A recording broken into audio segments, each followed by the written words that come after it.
இன்னைக்கு நம்ம வந்துட்டு வழக்கறத்துக்கு உரிமையானோர் அப்படின்ற அந்த வார்த்தையை பத்தி நம்ம பார்க்க போறோம். ஏன்னா நம்ம அல்ஃபாத்திஹா, அதாவது முதல் அத்தியாயம் வழியாக தான் இப்ப அந்த குரான் அமர்வு போயிட்டு இருக்கு. அதுல வந்துட்டு எவர்கள் மீது உன்னுடைய அருள் உள்ளதோ அல்லது எவற்றின் மீது உன்னுடைய அருள் உள்ளதோ அப்படின்ற ஒரு சப்ஜெக்ட் எடுத்து அது சார்ந்து பார்த்துட்டு வந்தோம். அதுல முத்தகீன்கள் அவங்க அந்த பண்புக்கு வந்துட்டு இறையருள் இருக்கு அப்படிங்கிறத நம்ம பார்த்தோம். அப்பா முத்தகீன்கள் அந்த தக்குவாதாரிகள் எப்படிப்பட்டவங்க, அதனுடைய பண்புகள் என்னன்னு பார்த்துட்டு வரும்போது அதுல நிறைய விஷயங்கள் பார்த்தோம். இப்ப தக்குவாக்கு முன்னாடி ஒரு மூமின் ஈமான்ற ஒரு கேட்டகரி இருக்கு அப்படின்றத புரிஞ்சுக்கிட்டோம். ஸோ அப்ப ஈமான்தாரிகளுடைய பண்புகள் என்ன அப்படிங்கறத பார்க்கும்போது அத்தியாயம் 23ல முதல் 11 வசனங்கள் அதுல ரொம்ப ஷார்ட் அண்ட் கிறிஸ்பா டீட்டெயிலிங் இருந்தது. நிறைய இடத்துல வரும் மூமின்கள் ஈமான்தாரிகள் எப்படிப்பட்டவங்கன்னு சொல்லிட்டு, அதுல அத்தியாயம் 23 ஓரளவுக்கு ஷார்ட் அண்ட் கிறிஸ்பா தெளிவாவே இருக்கும். ஸோ அதுல ஒரு அம்சம் தான் வந்துட்டு என்ன அப்படின்னா, அத்தகைய அவர்கள், அதாவது ஈமான்தாரிகள் எப்படின்னா அவங்க தங்களின் கண்ணியத்தை பேணுபவர்கள், அவர்களின் துணைகளிடமோ அல்லது அவர்களின் வழக்கரம் உரிமையானதன் மீதே தவிர நிச்சயமாக அவை பழிப்புக்குரியவை அல்ல அப்படின்னு சொல்லிட்டு போட்டிருப்பாங்க. இந்த இடத்துல வழக்கரம்ன்ற இடத்துல என்னென்னமோ வார்த்தைகள் எல்லாம் போட்டிருப்பாங்க தமிழாக்கத்துல. எந்த டிரான்ஸ்லேஷன், தமிழாக்கம் மட்டும் இல்ல, வாட்எவர் டிரான்ஸ்லேஷன். ஸோ இப்போ இந்த இடத்துல நம்ம என்ன இது பேச வருது அப்படிங்கிறத நம்ம ஐடென்டிஃபை பண்ணுவோம். மலக்கத்து ஐமானம் இந்த சொற்றொடர் வந்து பாத்தீங்க அப்படின்னா குரான்ல பல முறை காணப்படுது. இந்த சொற்றொடர் வந்துட்டு பொதுவாக அடிமை அல்லது அடிமை பெண் என்று மொழியாக்கம் செய்யப்படுகிறது. குரான் உண்மையிலேயே இந்த அர்த்தத்துலதான் பேசுதா? இந்த சொற்றொடர் அது தோன்றும் வசனங்களின் சூழலில் ஆராயும். அதாவது இந்த சொற்றொடர் இருக்கு இல்லையா, அது வந்துட்டு எந்த கான்டெக்ட்ல இருக்கு அப்படிங்கிறத கருத்துல கொண்டு நம்ம சிந்தனையை வந்துட்டு செலுத்துவோம். சர்வ வல்லோன் அவனது தெளிவான பாதையில நம்மை வழிநடத்துவானாக. அதாவது சர்வ வல்லோன் நம்மை வழிநடத்த வேண்டுமே, தெளிவை அதிகப்படுத்திக் கொள்ளணும், நம்மளுக்கு சமாதானம் அதிகரிக்கணும்ன்ற அந்த பிரார்த்தனையை மனசுல வச்சு அந்த டிராவல் இருக்கு. தவறான புரிதல்களிலிருந்து பாதுகாப்பு தேடிய வண்ணமும் இருக்கட்டும். ஸோ 23வது அத்தியாயத்துல முதல் 11 வசனங்கள்ல நம்பிக்கை கொண்டவர்களின் பண்புகளையும் அவர்களுக்கான வெகுமதிகளையும் வந்துட்டு விவரிக்குது. அதுல ஒருவன் தனது கண்ணியத்தை பேணுவது நம்பிக்கை கொண்டவர்களின் பண்பாக பட்டியலிடப்பட்டுள்ளது. இருப்பினும் தங்கள் துணைகள் அல்லது தங்களின் வழக்கரம் உரிமையானோர் தவிர, மீதே தவிர என்ற சொற்றொடரும் வந்துட்டு அங்கே வருது. இது மேலும் சிந்திக்க வேண்டியதாக உள்ளது. துணை என்ற சொல் வந்துட்டு எளிதாக புரிந்து கொள்ளக்கூடியது மற்றும் நேரடியான அர்த்தம். வழக்கரம் என்ற சொற்றொடரை ஆராய்வோம். வரலாற்று ரீதியா ஹிஸ்டரி படி பார்த்தாலும் சரி, இப்ப கரண்டா மூமெண்ட் பிரசண்டா இருக்கிற வரையும் பார்த்தாலும் சரி, இந்த சொல் வந்துட்டு, அதாவது வழக்கரம் என்ற சொல் வந்துட்டு ஒரு நபரின் மிகவும் நம்பகமான மற்றும் சார்ந்து நிற்கக்கூடிய தோழமையை வந்துட்டு குறிக்கிறதுக்கு பயன்படுத்தப்படுது இல்லைங்களா வழக்கரம்ங்கிறது. இது மாற்று கருத்து இல்லை இல்லையா? ரைட் ஹேண்ட் என்னுடைய வழக்கரம் அப்படிங்கிறது நம்பகமான ரொம்ப க்ளோஸ் ஒன்ஸை வந்துட்டு நம்ம இந்த வார்த்தையை கொண்டு யூஸ் பண்ணுவோம் இல்லைங்களா? ஆமா, அன்றாட இதுல நம்ம யூஸ் பண்ற வேர்டு தான் அது. அதே போல வலதுசாரி கட்சிகள் சொல்லுவாங்க. அப்படின்னா ஆட்சியில் இருக்கவங்களுக்கு சப்போர்ட்டா இருக்கக்கூடியவங்க தானே வலதுசாரி கட்சிகள்.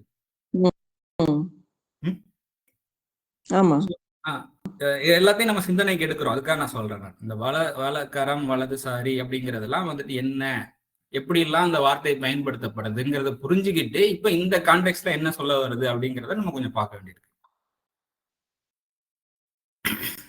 ஸோ இப்ப இந்த மாதிரி ஒரு அம்சத்துல இந்த வார்த்தை பயன்படுத்தும் போது இப்ப துணை அடுத்ததாகவே வந்துட்டு வழக்கரம் மலக்கத்து ஐமானுக்கும் வந்துருச்சு. மலக்கத்து ஐமானும் ஐமான்ற வார்த்தைக்கு தான் வந்துட்டு வழக்கரம்னு போடுறாங்க. உரிமையானவங்கிறது அந்த மலக்கத்து. ஏன்னா அந்த ஆளுமை அப்படின்ற அந்த விஷயம் இருக்கிறதுனால ஒரு ஸ்டேஜ் கீழே இருக்கிறவங்களை பார்த்துதான் அது பேசுது. ஆனா அதே சமயத்துல ரொம்ப க்ளோஸ் ஒன்.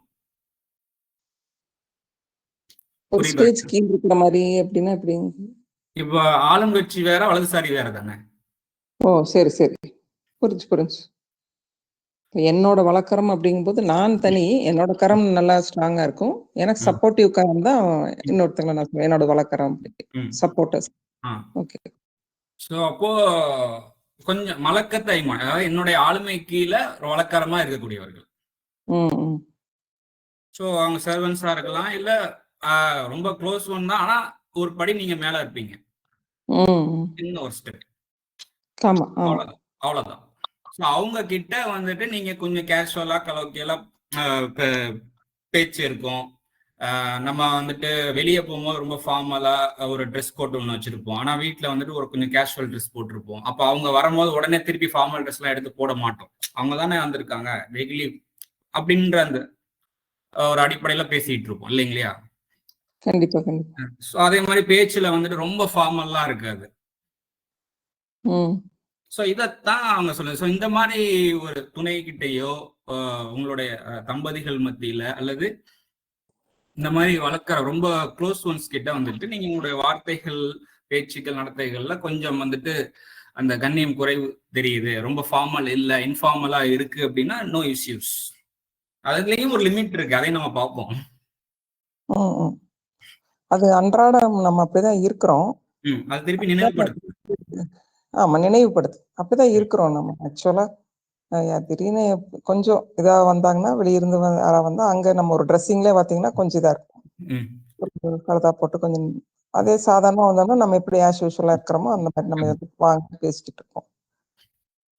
ஸோ இந்த லிமிடேஷன் இதைத்தான் திரும்பி நினைவுபடுது. ஆனா இதை கூட சில பேர் ஃபாலோ பண்ணாம இருப்பாங்க. அவங்களுக்காக திருப்பி நினைவுபடுத்துது, இதெல்லாம் கொஞ்சம் பேணிக்கிடுங்க அப்படின்னு சொல்லி.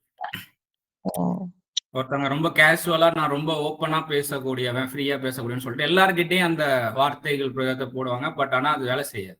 இல்ல, அப்படி பண்ணக்கூடாது. கண்டிப்பா அப்படிங்கிறது தான். ஸோ இன்றும் கூட இவன் அல்லது இவள் அல்லது இவர்கள் எனது வலதுகரம் என்ற சொற்றொடர்களை நாம் பயன்படுத்திக்கிட்டு தான் வரோம். இவை ஒருவருக்கொருவர் ஆழமாக புரிந்து கொள்ளக்கூடிய நண்பர்கள் அல்லது உறவினர்களை வந்துட்டு குறிக்கின்றன. இத்தகைய நெருக்கமான உறவுகள்ல பெரும்பாலும் மொழியின் முறைசாரா பாணியையும் விளையாட்டுத்தனமான கேலியையும் வந்துட்டு நம்ம பயன்படுத்துகிறோம். எனினும் இந்த அணுகுமுறை அந்நியர்களுடன் அல்லது நன்கு பழக்கம் இல்லாதவருடன் தொடர்பு கொள்ள உகந்ததல்ல. அது நாகரிகமற்றது. மேலும் அத்தகைய நடத்தை அவரின் மதிப்பை குறைக்கின்றது, அவரின் சமூக நிலையை பாதிக்கின்றது. இதானே உண்மை? அவங்களுக்கு ஒரு கண் புரிஞ்சிடும் நம்மள்ட்ட அந்த மாதிரி பேசுறப்போ. கண்டிப்பா ஒரு சங்கடங்கள் தான் ஏற்படும். அப்படி பேசுறது இல்ல, சில சமயம் அப்படி பேசினாலும் கண்டிப்பா அந்த இடத்துல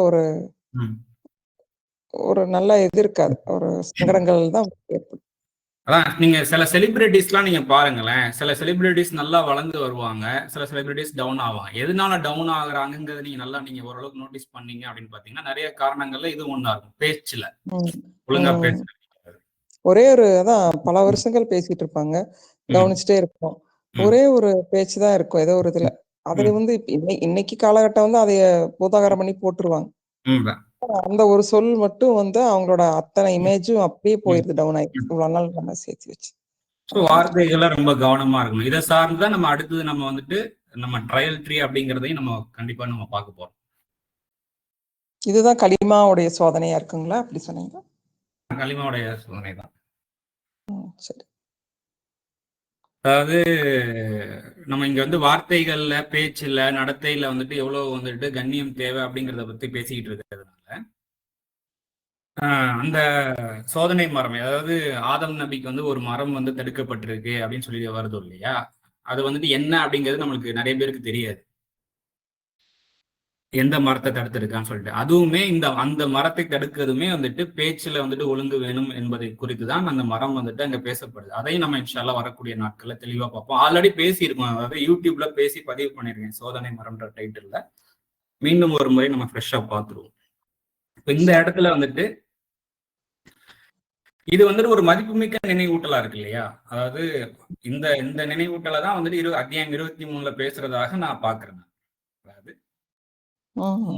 நீங்க கண்ணியத்தை பேணிக்கிறீங்க, பட் உங்களுக்கு அதுக்காக எனி டைம் மூஞ்ச உம்முன்னு வச்சுக்கிட்டு உருன்னு வச்சுக்கிட்டு நான் ஸ்ட்ரிக்ட் அப்படின்னு சொல்லிட்டு இருக்கணும் இல்ல. இன்னைக்கு ப்ராப்ளம் ரைஸ் ஆகிறதுக்கு முக்கியமான காரணமே அந்த வார்த்தைகள் தான். இப்படி சொல்லிட்டாங்க, மனசுக்குள்ள இருக்க கூட தெரியாது. சில சமயம் அதைய நம்ம விட்டுருவோம். அது ஆனா சொல்லிட்டோம்னா அது நின்றுது இல்லையா? நல்ல கண்ணியமான வார்த்தையும் நம்மளை உயர்த்துது. அதே சமயம் ஒரே ஒரு வார்த்தை நம்ம ஏதாவது வார்த்தைகளை தான் சங்கடப்படுத்திப்போம், செயல்களை விட. கேஷுவலா நடந்துக்கலாமேங்கிறதுக்காக ஓவரா அட்வான்டேஜும் எடுத்துக்க கூடாதுங்கிறத வசனங்களையும் நம்ம கொஞ்சம் பார்ப்போம். அதாவது குர்ஆன் பல இடங்கள்ல எல்லைகளை மீறுவதற்கு எதிராகவும் நம்மை எச்சரிக்கிறது. அதாவது நம்மளுக்கு ஒரு சலுகை கொடுக்கப்பட்டிருக்கு, அந்த சலுகையை நம்ம மிஸ்யூஸ் பண்ணோம்னா நம்ம கொடுக்கப்பட்ட சலுகையே நமக்கு எதிராக மாறிடும். சாபமா மாறிடும். ஆக நமக்கு கொடுக்கப்படும் சலுகையை தவறாக பயன்படுத்தும் போது விரைவில் அந்த சலுகை சாபமாக மாறிவிடும். இங்க இது தொடர்பான சில குர்ஆன் வசனங்களை வந்துட்டு நினைவு கூறும். என்னன்னா 17:53 எனது சேவகர்களிடம் கூறவும், எது நன்மையோ அதையே அவர்கள் கூறட்டும். நிச்சயமாக தீயோன் அவர்களிடையே தூண்டுவான். நிச்சயமாக தீயோன் மனிதத்திற்கு பகிரங்கமான எதிரியாக இருக்கின்றான். புரிஞ்சுக்க முடியுதா? புரிஞ்சுக்க முடியும். ஷைத்தான் அப்படிங்கும்போது தீயோன்னு போடுறோம். ம், இப்ப நம்ம பேசுறோம். ம். இப்ப தீயோன் அப்படிங்கறது வந்து நம்மளுக்குள்ள எப்படி நம்ம அந்த அதாவது கெட்ட தீய உணர்வு, அதாவது தீய உணர்வு, தீயது அப்படின்னு சொல்லி போட்டுக்க வேண்டியதுதான். நம்ம அதாவது சைத்தான், அதாவது தீய உணர்வு வந்துட்டு தீய விஷயங்கள் இல்ல எதிர்க்க பேசக்கூடியவர்கள் மூலியமாகவும் தீயோன் வந்து நம்மளை தூண்டி விடுவான். சூழ்நிலைகள் மூலியமாகவும். எது நன்மையோ அதையே அவர்கள் கேஷுவல் டாக்கிங்கா இருந்தாலும் இன்ஃபார்மல் வேர்ட்ஸாக இருந்தாலும் நன்மையானதையே பேசட்டும், நன்மை பயக்கக்கூடியதையே பேசட்டும், கூறட்டும் அப்படிங்கிறது தான் இங்க நினைவூட்டப்படுது. ஏன்னா நிச்சயமாக வந்துட்டு தீயது வந்துட்டு மனிதத்திற்கு, ஹியூமனிட்டிக்கு வந்துட்டு பகிரங்கமான எதிரியாக இருக்கின்றது. ஸோ இதுல அதாவது கேஷுவலா வழக்கரம், அதாவது ரைட் ஹேண்ட் பொசசிவ் கிட்ட வந்துட்டு நீங்க கேஷுவலா நடந்துக்கிறது ஒன்றும் பிரச்சனை இல்லை. அதுலயும் வந்துட்டு லிமிட்டை கிராஸ் பண்ணி போயிட வேண்டாம்.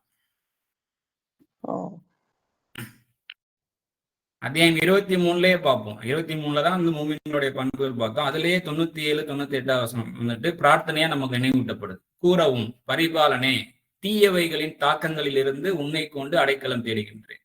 அவை அணுகுவதை விட்டும் பரிபாலனே உன்னை கொண்டு அடைக்கலம் தேடுகின்றேன்.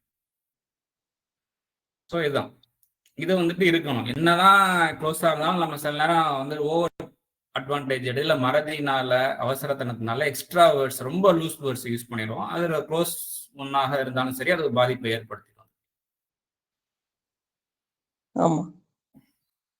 இன்னொன்னு ஐமான் அப்படிங்கிற ஒரு வார்த்தை வந்து வழக்கரம் மட்டும் அர்த்தம் கிடையாது. அதுக்கு நம்பகம், உடன்படிக்கை அப்படின்ற ஒரு அர்த்தம் இருக்கு. உறுதிமொழி நான் காமிக்கிறேன் உங்களுக்கு.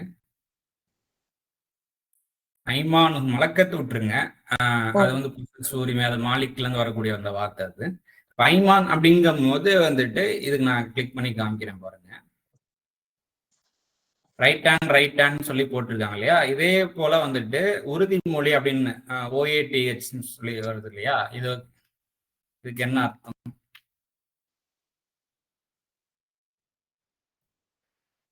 சத்தியங்கள், பிரமாணங்கள், உறுதிமொழிகள் அப்படின்ற ஒரு அர்த்தமும் அதற்குள்ள அடங்கி இருக்கு. அதே சேம் வார்த்தை ஐமான் தான்.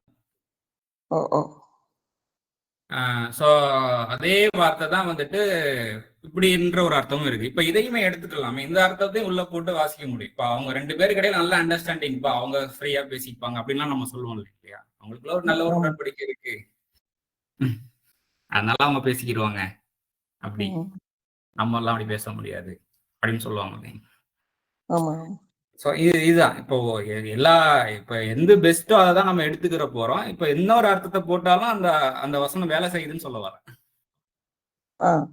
அந்த இது எதுவும் உடைக்காத மாதிரி, மாற்றா கொண்டு போகாத மாதிரி கரெக்டா கனெக்ட் ஆகி வரும். இன்னுமே அதிகமா இதா கனெக்ட் ஆகும். இப்ப 2:224 வந்து பாத்தீங்கன்னா இது வந்து இன்னுமே நல்லா இருக்கும். அது காமிக்கிறேன் பாருங்க.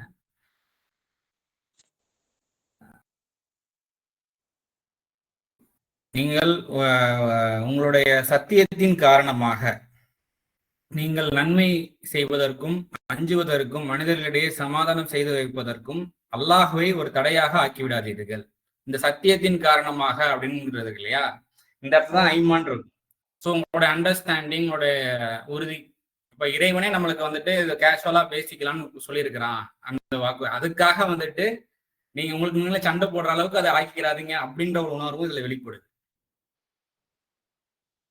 அந்த இடத்துல கூட நீங்க எப்படி எந்த அளவுக்கு இருக்கணும் அப்படின்னு சொல்லி எக்ஸீட் ஆகாம பாத்துக்கணும். ஓரளவுக்கு கொஞ்சம் இதா இருப்போம். எல்லா பக்கமே ஃபார்முலாவே பேசிட்டு இருக்க முடியாது. ஆபீஸ்ல ஒரு மாதிரி பேசுறாங்கன்னா வீட்டுல வந்து வேற மாதிரி, வெளியே நம்ம மாறிட்டு தானே இருக்கிறோம். நம்ம வீட்டுல அப்படி இருக்கிறோம். அதே மாதிரி நம்ம அதுக்கும் ஒரு லிமிடேஷன் இருக்கு எல்லாத்துக்கும். அங்கேயும் பிரச்சனை ஏற்படுது, அதுவும் பார்த்திருக்கோம். சரி ரொம்ப தான் நான் இதா இருக்குன்னு சொல்லிட்டு பேசிட்டோம்னா ஒரு சில வார்த்தைகள் என்ன ஆயிருது, அதுல ஒரு பிரச்சனை ஏற்பட்டு அங்கேயே நம்ம எப்படி நடந்துக்கணும்னு சொல்லி இறைவன் வழிகாட்டும். அந்த வார்த்தை அந்த வசனம் பார்க்காங்க. இது வந்து 224. அதான் நான் பிராக்கெட்ஸ் இல்லாம நான் இங்க போட்டிருக்கேன் பாருங்க. உங்கள் உடன்படிக்கைகளில் அல்லது உங்கள் வழக்கரம்னு கூட நீங்க போட்டுக்கங்க. என்ன வேணா. சோ அந்த ஐமான் தான் அங்க இருக்கும். சோ உங்கள் உடன்படிக்கையில் நீங்கள் நலம் புரிய, நீங்கள் பண்பட, மனிதர்களிடையே நீங்கள் சீர்பட, இறைவனை தடையாக ஆக்காதீர்கள். இறைவன் செவி உறுபவன் அறிந்தவன். நிறைய அந்த மாதிரி எல்லாம் நடக்கும். அல்லா சொல்லிட்டான்னு சொல்லிட்டு சில விஷயங்களை வந்து ஃபார்மலா பண்றது அந்த மாதிரிலாம் இருக்கு. இன்ஃபார்மலா பண்றதுன்னு ஒண்ணு இருக்கு. சோ இன்ஃபார்மலா பண்ணலாம் அப்படின்ற ஒரு உடன்படி ஒரு சத்தியமும் இருக்கு இல்லையா? அந்த சத்தியம் எனக்கு தான் உரிமை கொடுக்கப்பட்டிருக்கு. அதனால நான் பேசுறேன். நீ என்னுடைய துணை தானே, அதனால நான் உரிமையா பேசுறேன்னு சொல்லிட்டு என்னத்தையோ பேசி நீங்க ஏன் சமாதானமா இருக்கிறதுக்கு நீங்க ஏன் வழிவகை பண்ண மாட்டேங்கிறீங்க? உரிமையா பேசிக்கிறீங்கிறப்ப என்ன வேணா பேசுவீங்களா அப்படின்றது இருக்கு இல்லையா? இறைவனையே தடையாக ஆக்குறீங்க, இறைவனையே அதுக்கு காரணமா காமிக்கிறீங்க. எனக்கு உரிமை கொடுத்துருக்கேன் அப்படின்னு சொல்லிட்டு. இறைவன் நீங்க சொல்றத செவி விட்டுக்கிட்டு இருக்கா, அறிந்தவனாக இருக்கிறான். நாம சொல்றோம். இப்ப நம்ம ஒரு லிமிட்டான ஒரு அண்டர்ஸ்டாண்டிங் தான் இப்ப நம்ம கிடைச்சிருக்கு. நம்மளுடைய சர்க்கம் சூழல், இங்க உள்ள கலாச்சாரம் நம்மளுக்கு ஒரு விதிக்கப்பட்டிருக்குல்ல, இதன் அடிப்படையில இந்த வசனங்களை பார்க்கும்போது ஒரு புரிதல் கிடைக்கும். இது கொஞ்சம் மைண்ட் அக்செப்ட் பண்ணிக்குது இல்லையா? பாத்துக்கட்டும், அவங்க மொழி பார்க்கட்டும். நம்ம இப்ப பார்த்ததுமே வந்துட்டு அந்த வார்த்தையை வந்து நம்ம அனலைஸ் பண்றோம். இப்ப அந்த பயன்படுத்தப்பட்ட ஒரு வார்த்தையை சரி வழக்கரம்னு போட்டாலும் சரி, ஓகே, நோ இஷ்யூஸ். ஒரு நல்ல ஒரு உடன்படிக்கை, நல்ல ஒரு அண்டர்ஸ்டாண்டிங் போட்டாலும் சரி, அங்க ஒர்க் ஆகுது, அந்த கான்டெக்ஸ்ட் ஒர்க் ஆகுது, வேலை செய்யுது. அல்ஹம்துலில்லாஹ். இதுதான் வந்துட்டு விஷயம். இப்போ இந்த வழக்கரம் போதும்னு நினைக்கிறேன். இன்னைக்கு பேசினது வழக்கரம் பத்தின அந்த குரான் எப்படி அந்த வார்த்தை பயன்படுத்தப்படுது, அதை நம்ம அதுல கொஞ்சம் ஜேர்னி பண்ணும்போது எப்படியான புரிதல் கிடைக்குது அப்படிங்கிறத நம்ம ஓரளவுக்கு நம்ம இறைவனோட அருளை கொண்டு ஓரளவுக்கு தெளிவு கிடைச்சிருக்கும்னு நான் நம்புறேன். இன்னமும் இதுல என்னென்ன தெளிவுகள் இருக்கோ அதற்குண்டான நேரங்கள் காலங்கள் வரும்போது இறைவன் வந்து அதை அப்கிரேட் பண்ணி கொடுப்போம். இன்ஷா அல்லாஹ்.